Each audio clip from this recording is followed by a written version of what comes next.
Next AC distributor.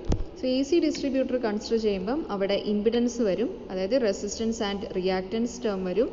Then there will be a phasor difference between voltage and current. So cos phi consider ചെയ്യേണ്ടി വരും. So അതൊക്കെയാണ് DC ഡിസ്ട്രിബ്യൂട്ടറുമായിട്ട് ഇവിടെ difference വരുന്നത്, അതൊക്കെയാണ്. So consider A distributor AB with concentrated loads of I1 and I2 tapped off at points C and B.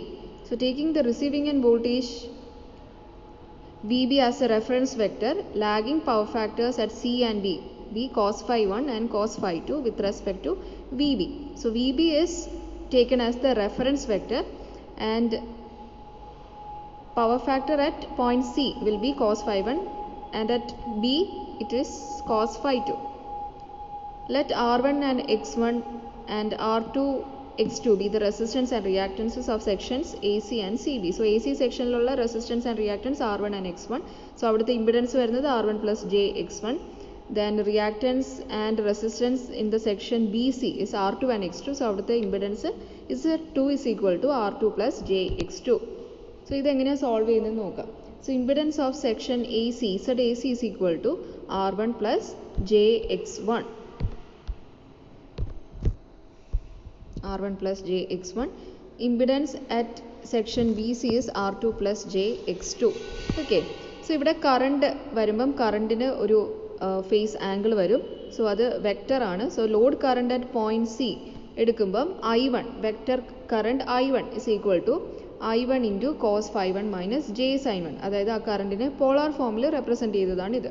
I1 into cos phi 1 plus J sin 1. ഇനി similarly load current at point B അവിടെ face consider ചെയ്യണം. So I2 is equal to I2 into vector I2 is equal to I2 into cos phi 2 minus J sin phi 2.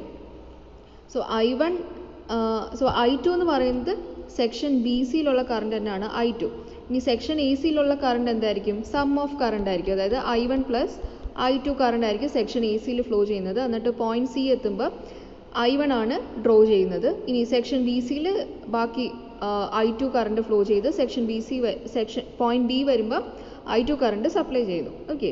So section A സിയിലുള്ള current vector sum of I1 and I2 ആയിരിക്കും. That is അത് substitute ചെയ്യുക. Okay. I1 into cos phi 1 minus J sin 1 plus I2 into cos phi 2 minus J sin phi 2. The voltage drop in section BC will be equal to VCB equal to I into impedance ചെയ്യുക, current into impedance in that section. So ICB into ZCB. So എല്ലാം ഇവിടെ substitute ചെയ്താൽ മതി. ഇനി voltage drop in section AC will be IAC into ZAC. IAC section A സിയിലുള്ള current I1 plus I2 ആണ്, അത് substitute ചെയ്യുക. ZAC is R1 plus J X1. Okay. So അതും ഇവിടെ സബ്സ്റ്റിറ്റ്യൂട്ട് ചെയ്തു.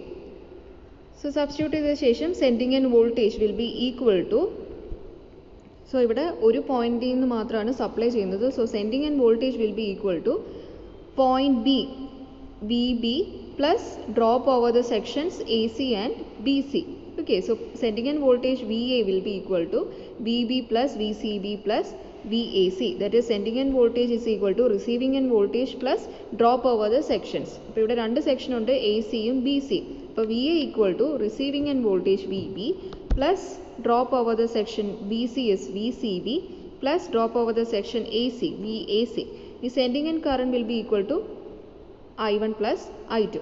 So AC ഡിസ്ട്രിബ്യൂട്ടർ സോൾവ് ചെയ്യേണ്ടത് ഇങ്ങനെയാണ്. Thank you.